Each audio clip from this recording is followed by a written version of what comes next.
নবমীও শেষ হয়ে গেল। এটা হলো নবমী ব্লগ। সবাই কেমন আছেন? নবমীর দিন এমন কোনো মানুষ নেই যে বাহির হয় না। এই দিনটা খুব স্পেশাল। এই দিন আমার মন খারাপ থাকে, কারণ আজকে বাদেই পূজা শেষ। তো সেদিন সকাল 8টায় ঘুম থেকে উঠে স্নান টান করে নি। সেদিন মূলত আমাদের বাসায় নবমী পূজা হয়, ব্রাহ্মণ আসে, দেন পূজা চলে। এরপর আমরা পুষ্পাঞ্জলি নিই পূজার। আগের দিন রাতে দেরি করে ঘুমালেও অঞ্জলির কথা বললে আমি তাড়াতাড়ি ঘুম থেকে উঠে যাই। এরপর পূজা দেওয়া শেষ করে রান্নাঘরে যাই, দেখি মা আমাদের জন্য লুচি বেলে। এরপর পূজার জন্য পায়েস রান্না করে। এরপর পুষ্পাঞ্জলি দেওয়ার পর লুচি দিয়ে পায়েস দিয়ে সকালে নাস্তা করি।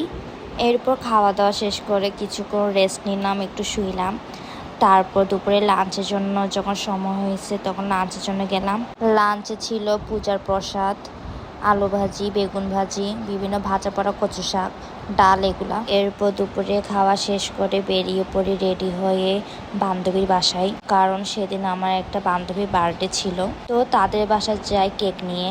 তো এখানে বার্থডে গার্ল রেডি হচ্ছিল আর আমরা বসে বসে আড্ডা দিচ্ছিলাম, দুষ্টামি করতেছি, অনেক হাসাহাসি, অনেক গল্প।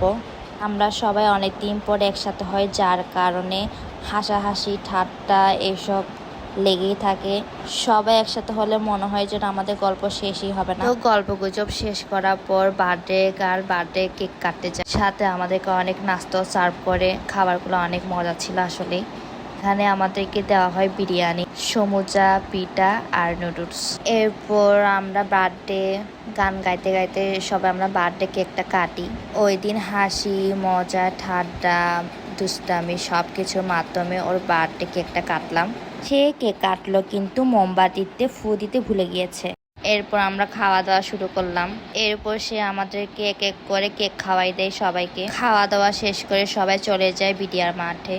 তো যার বার্থডে ছিল সে আমাদেরকে ভেলপুরি, ফুচকা, পানিপুরি এসব ট্রিট দেয়। কেউ খায় পানিপুরি, কেউ খায় ভেলপুরি, কেউ খায় ফুচকা, কিন্তু আমি নিয়েছিলাম ফুচকা। মনে হলো অনেকদিন পর ফুচকা খাচ্ছি, আসলে অনেকদিন পর ফুচকা খাচ্ছি। ফুচকা খেয়েছি যে অনেক দেরি হচ্ছে। যাই হোক, তিন্নিকে মজা মজা নাস্তা, ফুচকা এসব খাওয়ানোর জন্য সময় বের করে সবাই একসাথে হওয়ার জন্য সবাইকে ধন্যবাদ। এরপর আমরা সবাই খাওয়া দাওয়া শেষ করে চলে যাই পূজা দেখতে। প্রথমেই পূজা দেখতে চলে গেলাম কোতোয়ালি। এটি ছিল কোতোয়ালির ষোড়শী কুঞ্জ সার্বজনীন পূজা উদযাপন পরিষদ। এর ভাবনা ছিল আড়াল। তুমি ঈশ্বর দেখতে এলে, আসার পথে কত ঈশ্বর আড়াল ফেলে গেলে। তো এই থিমটা ছিল তাদের। পুজোটা দেখার জন্য অনেক লম্বা লাইন ছিল এবং এখানে অনেক ভিড়ও ছিল। তারপর আমরা এক এক করে পাথরঘাটার সব পুজো দেখি।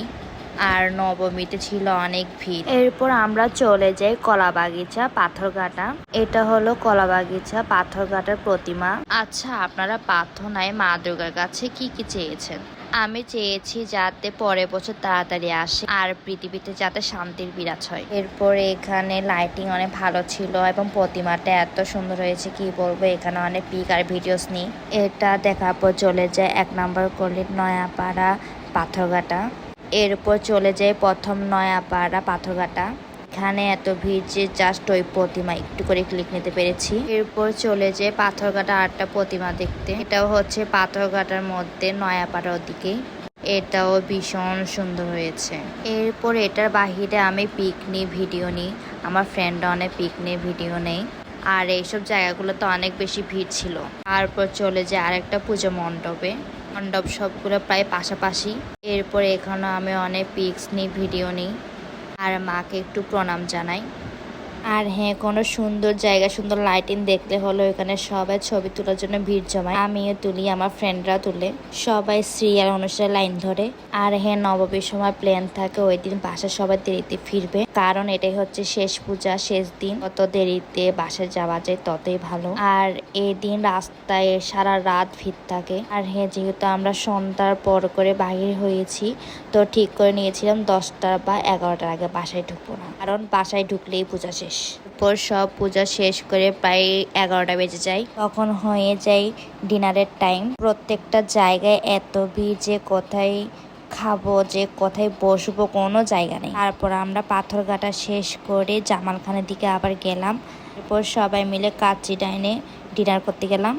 ভয়েস দিচ্ছি কিন্তু আমার প্রচুর খারাপ লাগতেছে। পূজা তো শেষ হয়ে গেছে। এটা নবমী ব্লগ। এরপর দশমী, এরপর শেষ, এরপর একটা বছর অপেক্ষা, মাত্র 5টা দিন। 10টা দিন হলে কি এমন হতো? আমার মনে হয় যে পুজো দেখার জন্য সঠিক টাইম হচ্ছে দুপুর টাইম, কারণ এই সময় একটু মানুষ কম থাকে। অবশ্য নবমীতে সকাল দুপুর সন্ধ্যা রাত সারাদিনই ভিড় থাকে, সারাদিনই মানুষ থাকে। যে যাই বলুক না কেন, পূজার থেকে মজার আর কোনো কিছুই নেই। তো পূজা ঘোরাঘুরি শেষ, খাওয়া দাওয়া শেষ।